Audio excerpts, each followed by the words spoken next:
Here we go. So I am Jessica Payne. I am the founder and executive director of Mockingbird Incubator, and I run Mockingbird Analytics, a B Corp consulting firm. I am so delighted to be here today with my very dear colleague, Melissa DeClue of Amplify Missions.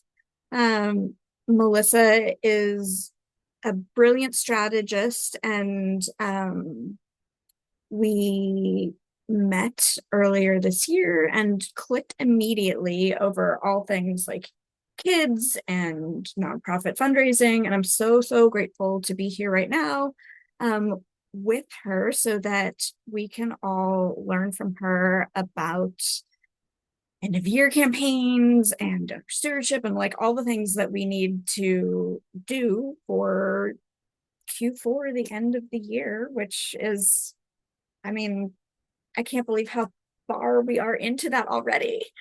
Um, but I will hand it over to you, Melissa, to share your slides and go ahead and get started. In the meantime, if you do have questions, pop them in the chat. We'll do a little Q&A at the end. We are, just as a reminder, recording this, so we'll be putting it up on our YouTube channel as well. But thank you so much for being here, and take it away, Melissa. Yeah, so what Jessica didn't mention is that we also found out that we have the same birthday. So it was definitely one of those moments where you literally meet your other half at dinner I or at a conference. I So forgot about that fact, but yes, we are birthday twins, and it is yes, magical. so to make it better. But yes, I will go ahead and share my slides. Um, for some reason, my window has disappeared.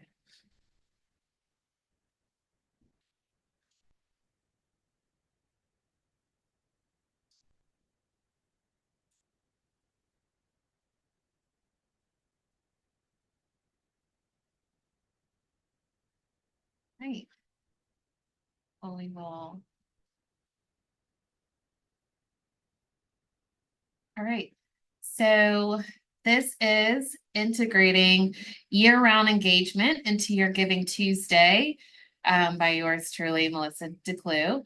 And so just to tell you a little bit more about myself, I'm the founder and chief strategist for Amplify Missions. Within my consultancy, really my goal is just to empower you, other founders and fundraisers to amplify your mission through transformative donor experiences. And I utilize community-centric strategies. So I have over 10 years of experience in higher education and overall nonprofit fundraising. And so most of what I've done has led to successful fundraising around major gifts and comprehensive campaigns. It's fun stuff. But when I'm not doing that, as just mentioned, I am very busy with my husband and my children here in Lexington, South Carolina. So on the other side of the country for her. But I always love to share my favorite quote, which I'm sure is like for others, is I've learned that people will forget what you said, people will forget what you did, but people will never forget how you made them feel by Dr. Maya Angelou. And I always carry that quote with me because it's a lot of what we do in fundraising is just making sure that those that interact with our organizations as well as ourselves, have a good feeling about our interaction, have a good feeling about how we partner in this world. So what we'll discuss today is what's happening in Giving Tuesday. Some great strategies for donor engagement. We'll talk a little bit about the donor journey, and then obviously ways that we want to measure and maximize impact with that. And then we'll close out with some Q&A if you have any questions around that. So what's happening with Giving Tuesday? So of course we have overall what's happening in philanthropy in terms of understanding that individual donors are the bulk of who's sitting in our constituency or should be, or that who's giving most frequently over any other type of revenue generating constituency. So, we start thinking about what are those campaigns that are going to drive individual donors. So that's what always brings us to Giving Tuesday, which for our nonprofits can be a really great way to attract new donors, increase visibility, and engage with your existing donor base. And I remind you, it has to do those things in order for it to be a successful campaign. However, if it doesn't, or if you're not doing those things, it can cause inconsistent engagement, an increase in donor attrition, and just be another moment where it's just a lack of follow-up. And so for me, like what really causes the difference between these two experiences is for a Giving Tuesday that does attract new donors and has that increased visibility and engages with our existing donor bases because we plan in advance. We spend the entire year leading up to it, making sure that we're engaging properly with our donors. We're talking, we're having the conversations, we're checking in, and we'll go over like what those different strategies mean or look like. But we're already putting those foundations in place that says, I want to get to know you more so that by the time that I get to this Giving Tuesday campaign, you know exactly what to expect from me. You know exactly how to respond with when working with me, and you're ready for it. And it doesn't feel random. Whenever does generate that inconsistent engagement, it's because unfortunately there are some nonprofits that I've experienced that, like, kind of woke up a couple months or a month prior and said, hey, I want to participate in Giving Tuesday. Well, their constituencies might not have been prepared. Giving Tuesday isn't anything that you can necessarily just kind of wake up and do. It is a campaign, so it does require proper planning, just as any other campaign.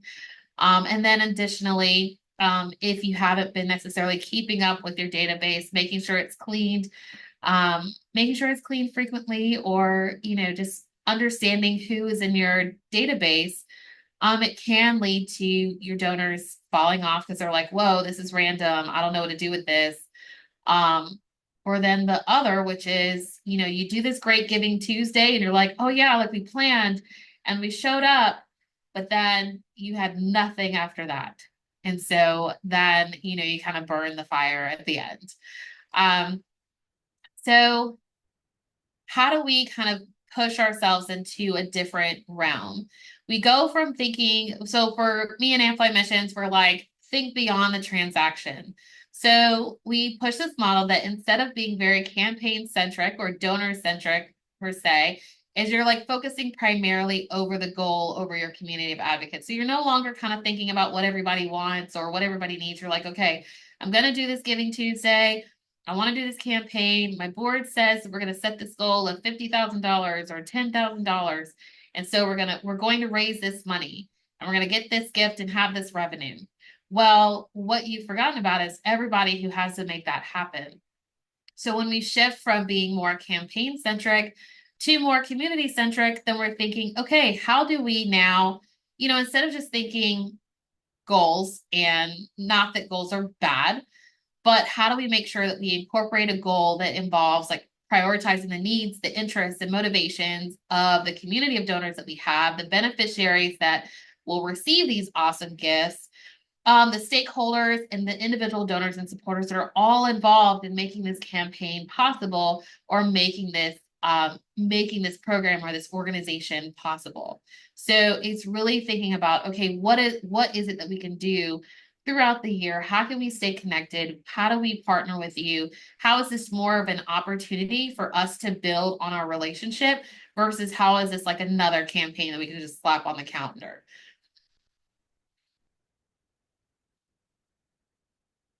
So with Amplify Missions, we have beyond the transaction, 5 guiding principles to donor engagement.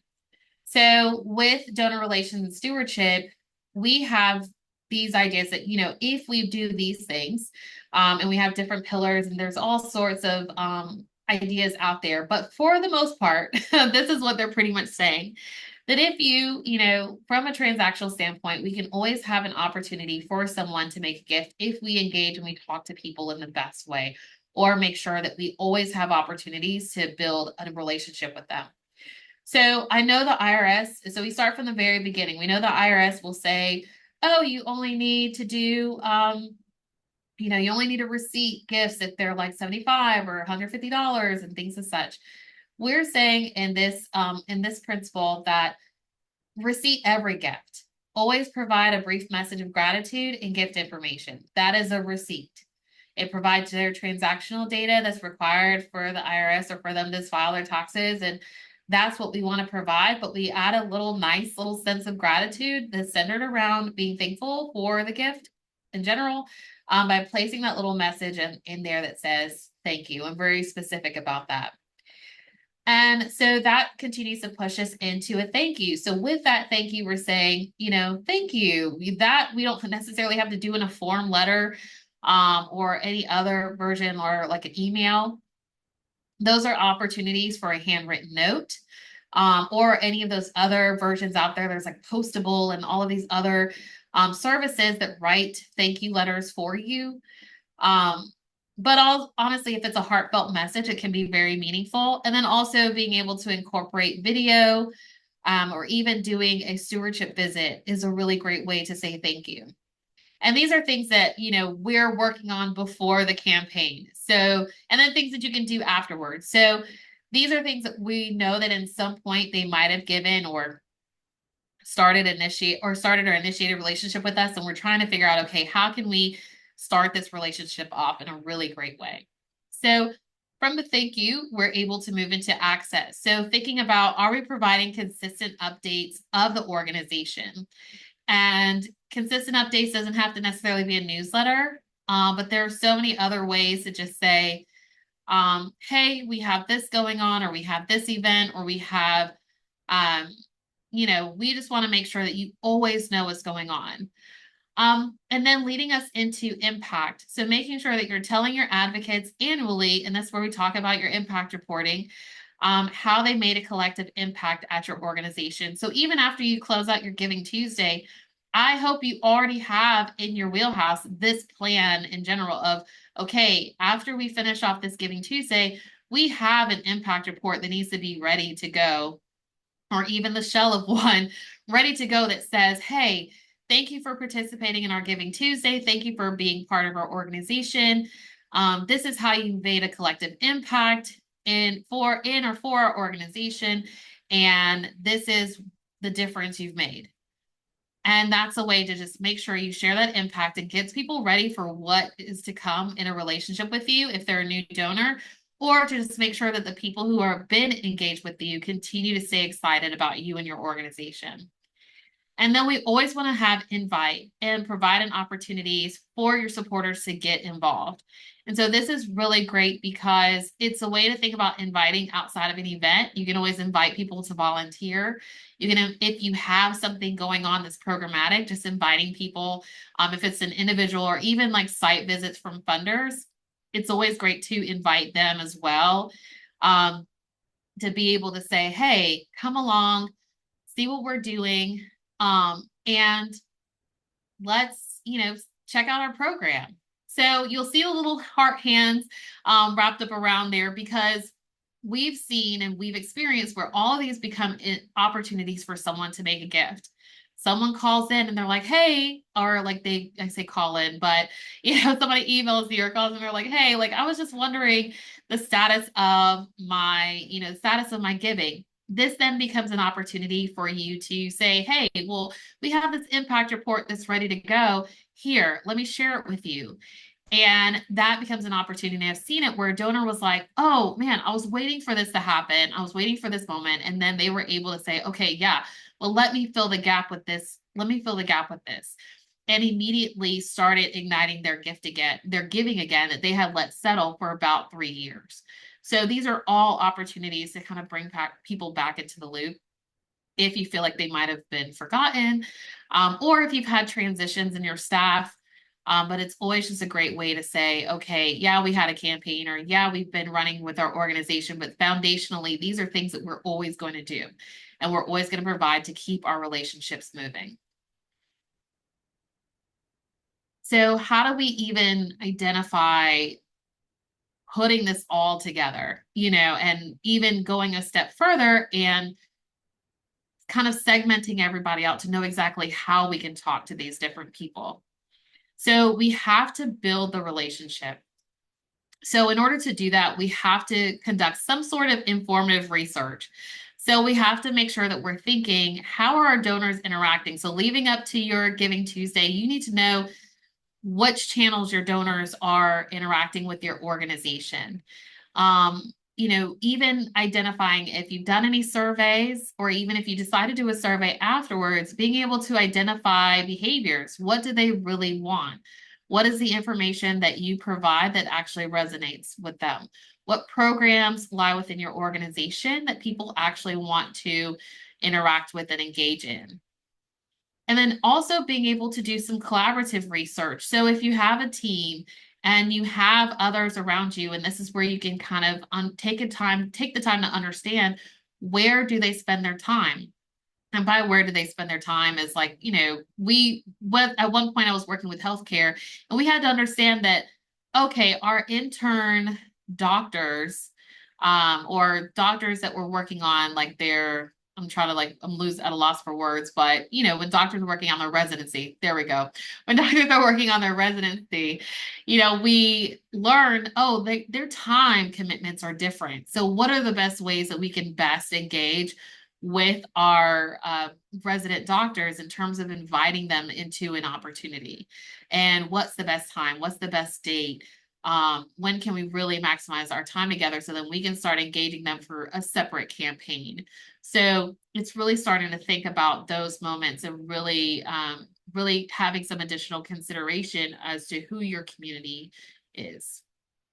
And so then we have meetings and visits. And that's why, I bring up the stewardship visit, and I talk about, outside of the times that you're cultivating, um, from an asking perspective, it's just understanding stewardship. So being able to think about collective, when I've talked to this person, when do I see them? Is it over coffee? Is it over lunch? Or, where are they?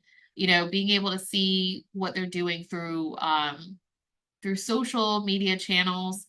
Like as an example, there was someone that I interacted with that I saw that they were like doing social media things. And so when it came to time for their son's birthday, I was able to provide them, based on knowing that they scrapbooked with their family and their mother, information that I saw on social. I was able to know, okay, their child's birthday, and I took the time to gift their son with a scrapbook that they could do with their mom. And those are things that are very special, and things that you can learn about people to keep the relationship going and kind of understand a little bit more about who they are. But then also be super thoughtful about how you're building the relationship as well. And that was from like a gifting standpoint, but it kind of takes you out of like, if you are an organization that is engaging in the land of gifting, it kind of lets you know, okay, how can I be more thoughtful and more functional about what I'm doing?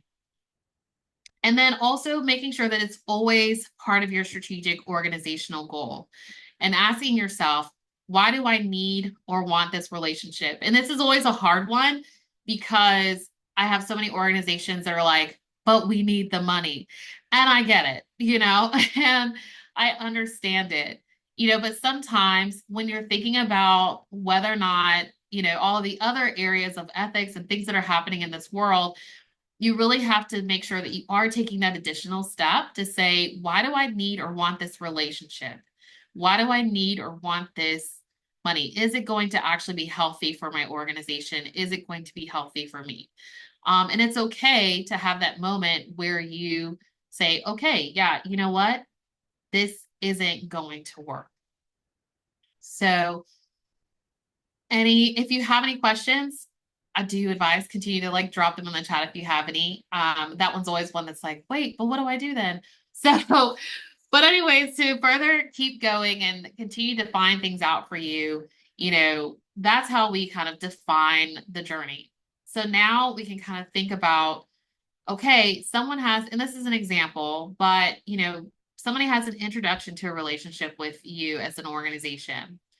And being able to say, as part of access, whenever, I brought up the chart earlier, to be able to make sure that as we're gearing up for Giving Tuesday, or we're thinking about how we're going to carry on from Giving Tuesday, is I'm thrilled to have an opportunity to have a connection with you, being able to provide organizational details and how to give, and then asking yourself as an organizational question, or as like, a data analytics question, did they give a gift?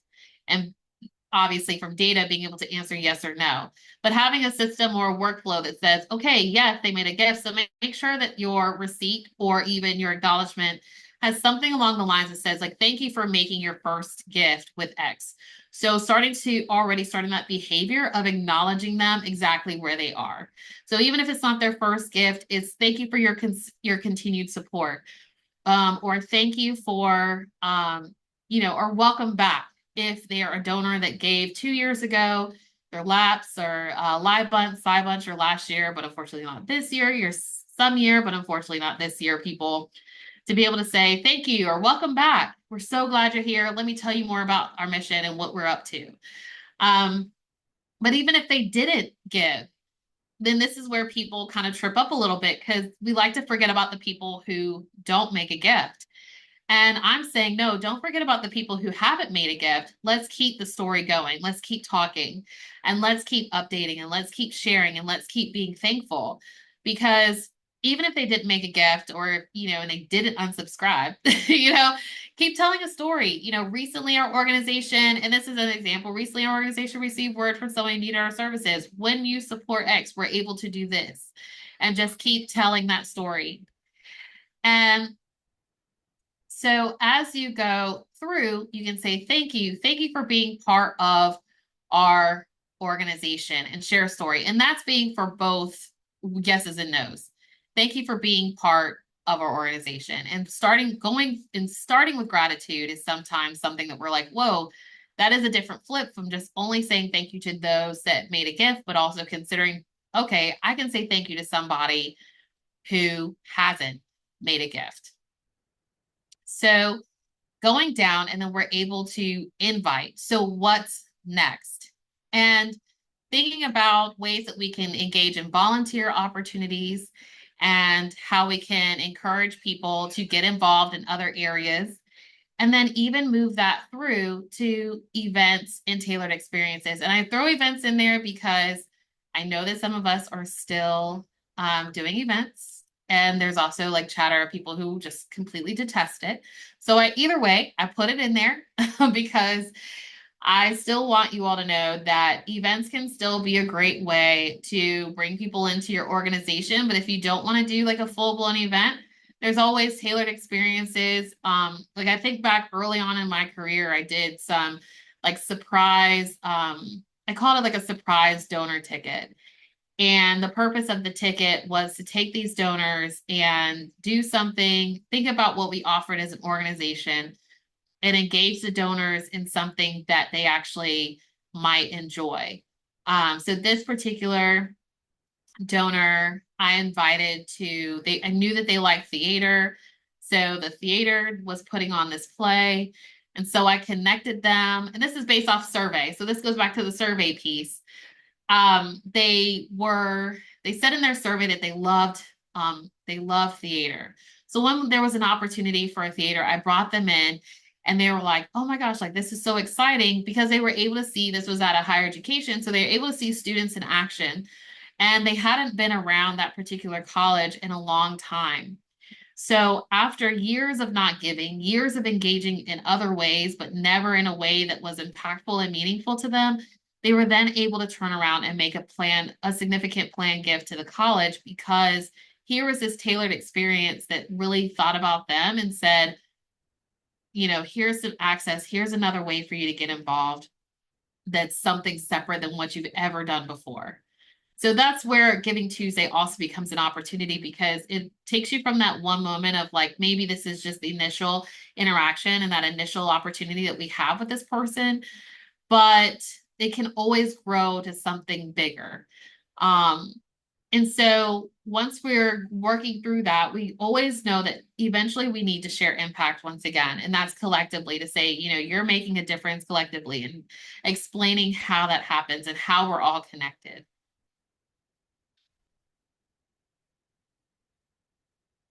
So what are some ways, like, what does this look like?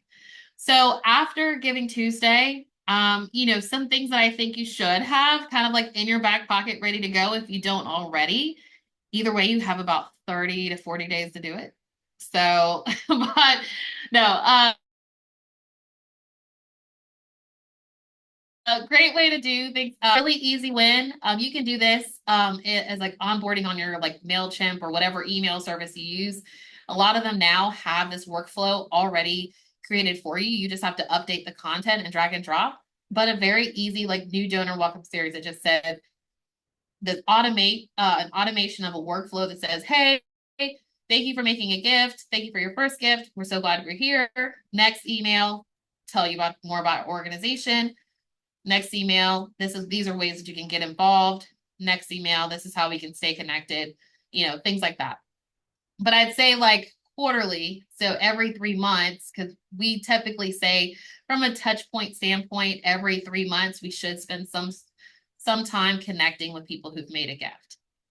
Another great thing to do after Giving Tuesday is survey the segment. So you have all these people who came together and got excited with you on Giving Tuesday. Now we need to kind of survey, figure out who you are. So as I mentioned before, take the time to get to know your constituency. What do you like? What do you not like? What do you prefer? How do you like to interact with our organization?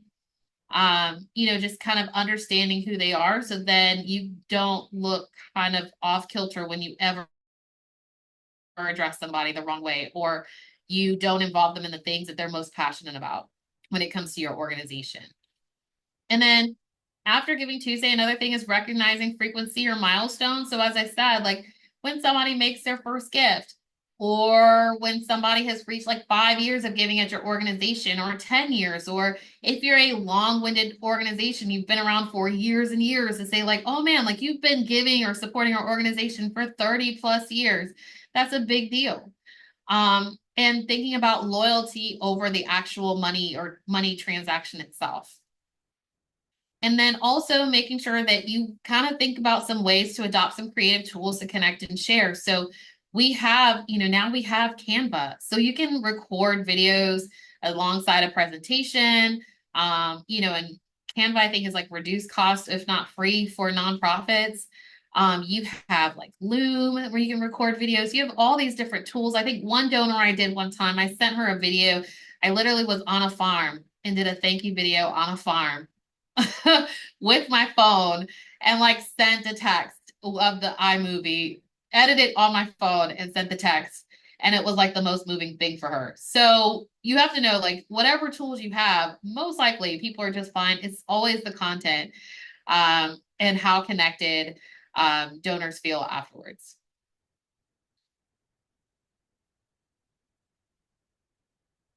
So, how do we measure and maximize impact? So, still, we have to get to the numbers at the end of the day with Giving Tuesday. So, being able to, and usually I have like samples on here because I'm not a great math person. Sorry, Jessica. But I will typically, you always want to be able to calculate donor retention rates.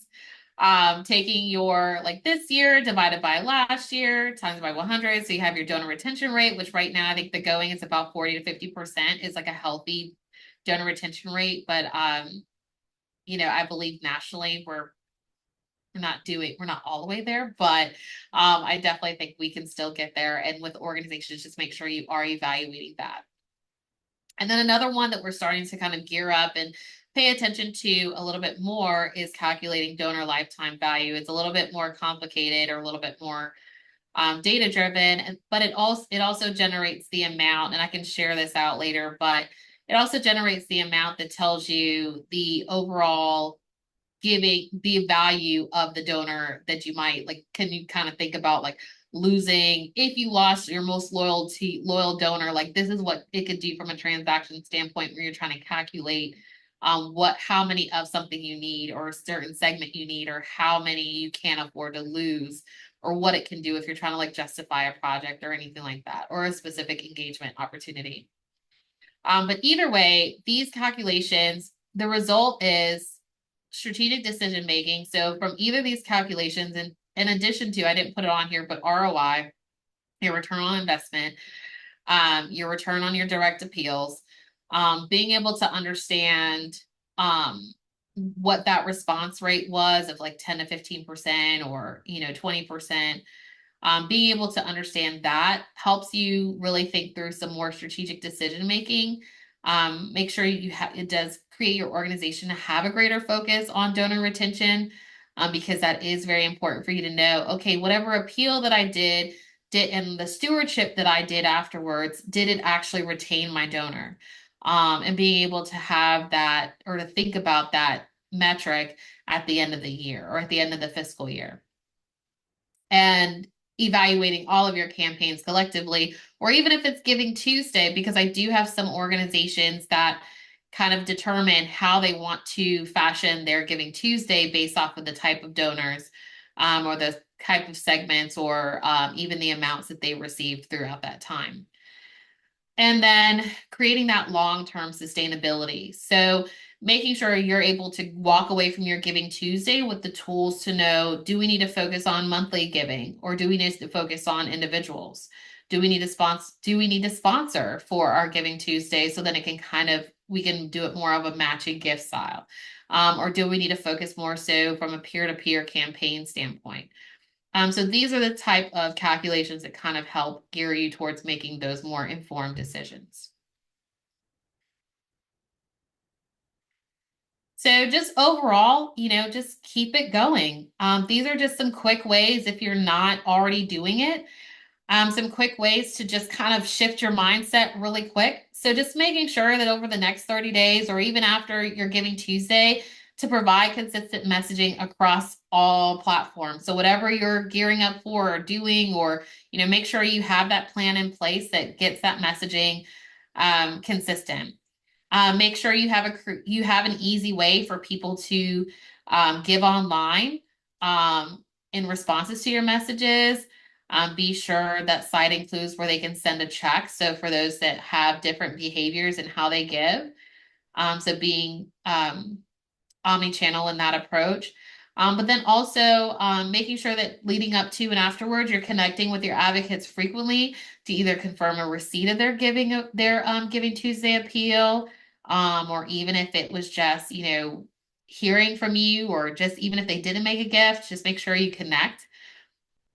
But then also making sure that from everything, track all your responses and your landing page utilize your landing page on your websites to collect stories, to know more about your advocates. So that goes once again into that survey piece, even though it's a tiny little question, but it can tell you so much. And that's something I've even thrown into like new donor welcome series in the past, is I immediately ask them, well, what are your hobbies? And it seems like crazy because you're like, should I care about this? But you should, because there are some people who will actually tell you, I enjoy hiking and playing soccer. And then you'll find yourself on a soccer field thinking about the one person who said that they enjoy soccer. And then you start thinking, well, how do I tell that person about my organization and involve soccer? And it gets you thinking creatively, and it's fun. Um, and then, as I've mentioned a million times, always share impact and gratitude. The biggest thing about being community centric in general, um, and then also just being more relational in our philanthropy initiatives, is sharing impact and being grateful and leading with gratitude. That is how we can really shift and change everything, from how people give, how we interact, and how do we continue to connect with our constituencies. Um, so if you're interested in learning more, you can download a free Beyond the Transaction guide. Use the code BEYOND. Everything should work, but you'll be able to read everything. It tells you more about the 5 guiding principles, but then overall, it gives you so many templates and a video that tells you exactly how to do all the things that I just talked about. And great checklist to kind of check yourself with like your handwritten notes, because I have had so many calls recently where somebody's like, Melissa, but how do I do a handwritten note? And so there's a little template guide in there that kind of helps you think through like some things that you can include in your handwritten note. And then if you're interested in kind of hearing more about this great thing of donor relations stewardship, but then how it kind of can integrate into your regular fundraising plans, we have our donor relations conference in Charleston coming up this summer in June, and you can visit our site to subscribe, and also subscribe so you can get the early bird rate. So that's always great. And then, yeah, just I'll open up for questions. But thank you. Thank you so much, Melissa. That was so helpful. Um, and I am hopeful that we will be there for your conference in June as well, so we can team up and hang out again. Yes. Um, so I think we have at least one question in the chat. And if you have other questions for Melissa, we'll answer this first one, and then you can either come off of mute and ask her or drop it in the chat now. So we have a question from Victoria, who is our board member and who was one of the people that introduced Melissa and I. Um, and she's asking, can these tips work for program officers at foundations too, or are they just for engaging with individual donors? Yes, so these can work for program officers too, because my thing is behind every foundation, there are people, and behind no matter who you are, like we have to find ways that we can engage with our foundations. And so that's why I mentioned earlier about site visits and being involved in volunteer opportunities. We have a lot more foundations and corporations um, that are starting to get really involved in volunteer days. I know some people are starting to include those as part of their um, granting opportunities, or they see them as just, can if we engage with you, um, if we are engaging with your organization, is that an opportunity for us just to give them the way to get to know them more? Because I think a lot of our organizations forget that you can have a strong relationship with your program officers at the foundation and you can have those conversations. And so, but then also program officers to have the confidence to know that those relationships can be built as well. And I looked at the time because I was like so excited about this content. So I'm like, oh my gosh, I sped through and people are just like jumping in. So if there's anything that you're like, can you go back real quick? Please know. We have time to do that. So so if you have any questions or if there's anything you want me to back up to, and Jess, that's you included if there's something you want me to mention, we still have time. Yeah, well, I also wanted to mention as well that if you are looking for help with your end of year campaign, creating the content, design, outreach, strategies at large, we have a couple of different end of year campaign packages. If you would like help with that, please reach out to us. Our email is info@mockingbird.analytics.com. More than happy to sort of like guide you through that content creation process, because I think sometimes like staring at that blank white page can be the hardest part of the whole endeavor. So yeah, we'll help you sort of push everything out the door, get those systems set up so you're proactive this year and then set up for next year as well. Um, I think one of the things Melissa did a really good job highlighting is that the consistency of your engagement is one of the most important parts, and making it like a continuous conversation. But yeah, I'd love to hear some like, I don't know, what's the most creative thank you you've ever seen? Like, what are some creative end of year like outreach tactics? Outside the box. I like the wild people who get my attention. Yeah, I'm trying to think. I mean, I think honestly, the craziest thing I did was standing out in the middle of a farm to get a thank you video for a donor. But it was a big deal because that particular donor hadn't given in any other capacity before. Um, and we literally closed this gift in a day through text. Mhm. And so it was one of those moments of like, from them getting to know me and being able to share their story and then just the power of listening. Mhm. And that's the biggest piece with Giving Tuesday in terms of seeing it as just any other moment that you can build a connection with someone because they were able to share their story and why it was so important for them to give um, why it was so important for them to give to this particular market on a farm. And so they told their story about growing up and that good old market farm experience. And so they were like, well, I would love to make a gift that really, um, really builds that up because it's something that's so important and still so, um, it was so integrated into their life. And so just really thinking about when you do hear these people that share their story with you over the next couple of months, being able to take that and say, even asking yourself, what is that creative thing? What do I know about them? That can really make that thank you a very solid thank you because the result of that was they start thinking, oh, well, how can I do this again? And that was her thought afterwards. And then to find out, like, whenever I wasn't interacting with her anymore, she's like, I wish you were the same person who like thanked me the way, thanked me the way that you did, Mhm. because she feels like she hasn't been thanked like that since. So it's like it's not that you want to be that person that's like, I'm gonna do the best thank you ever, but you want to be the person or you want to be the organization that you've set up such a strong groundwork of gratitude and impact that it doesn't matter who's sitting in the seat, they're going to get this really impactful, tailored, personal, even if it's not like necessarily tailored, but like it feels personal. Um, and so, yeah, and that's probably like as crazy as I've gotten. But I've also done like I said, I did that donor stewardship ticket, and I don't know what drove me to do that, but I even like did a survey where I took all these donors to figure out what they enjoyed. And then I found out that there was like a subgroup of people who enjoyed opera. And then I got them tickets to the opera, created them like a whole like concierge service like in the line. So they all like felt like, oh my goodness, like I'm going in this separate line, for these tickets that were already going to be comped, but it's okay.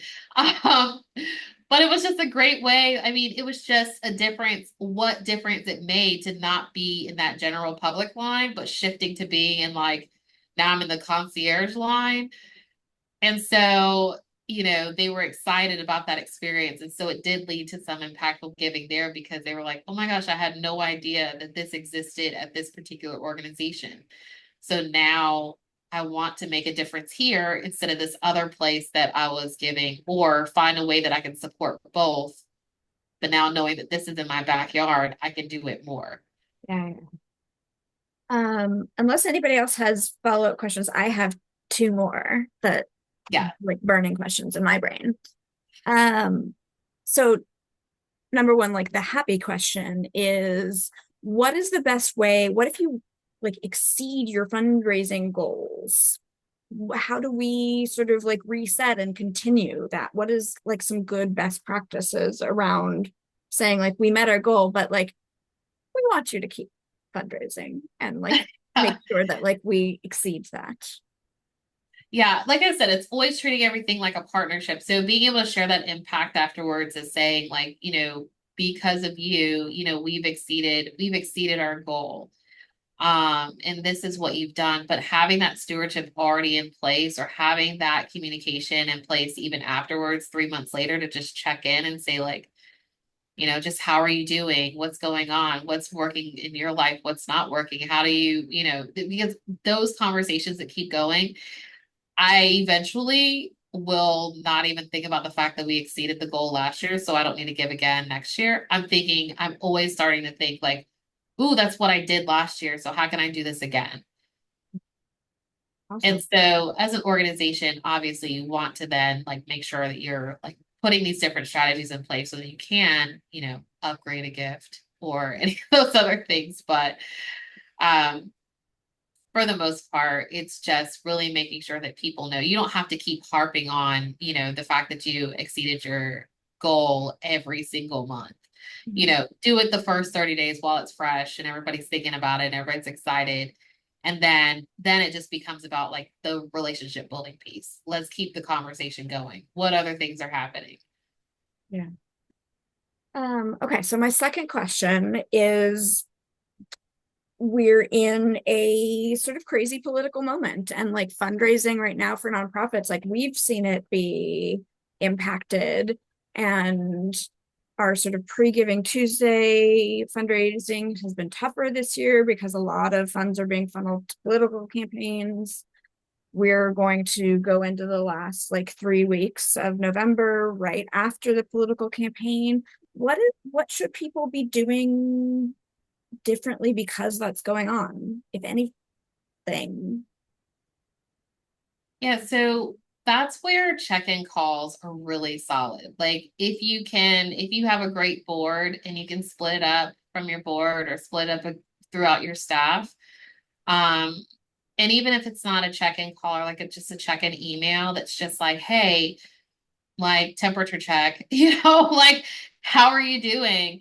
Um, and not that, well, it's just because right now the climate is there's different across every single country at this point. So it's really just kind of checking in. How are things going? How can we best support you?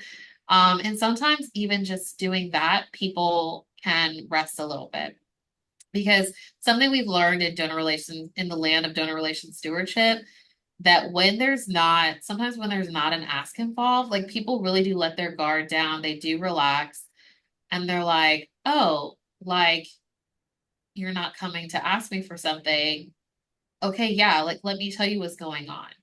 And like I said, if you're tracking all this information and you're paying attention, then okay, you might find out, oh, this person did give to a political campaign. But I also found out, or I also found out they're also still giving philanthropically in this area, or they've shifted their priorities because of this. So, like just going back through COVID, there were a lot of times that I heard donors that say, well, I've decided to give more so into my community versus national organizations. So being able to listen to that and saying, well, what is it that we do if you are a national org, talking to somebody who might have been giving more community oriented, what do we do that really brings them to that piece of community? Um, if anything at all, or is there partnership opportunities with other community non or with other community organizations that we can make sure that community is a piece of what we do. Um, but either way, like I said, going to that initial piece is just making sure that you can check in and just say hey and just take it as an opportunity to learn more about your donor. Um, Still kind of gearing up for what you're going to ask, but at least you can tailor it a little bit differently or know that you might have to segment a little bit differently. Because I've had in the past where like this was like from somebody from a memorial standpoint, somebody passed away. So we had to shift how we did some of the giving because of who passed away to make sure that some people didn't receive an appeal and some people did, and what information everybody received. Yeah, yeah, that makes sense. Yeah. Well, thank you so much for your time. This was incredible. Um, you're just brilliant, and I'm so like grateful to like have you as part of our like ecosystem. So if you have any questions for Melissa, you have her email here. You have our email as well. You can reach out to us about end of year campaigns, grants, social impact research, questions at large, and we're always happy to support y'all. And then So, also you have a cool freebie, so download yeah, whichever direction. that as well. So yeah. Awesome. Thank you so much, and we will see you next time.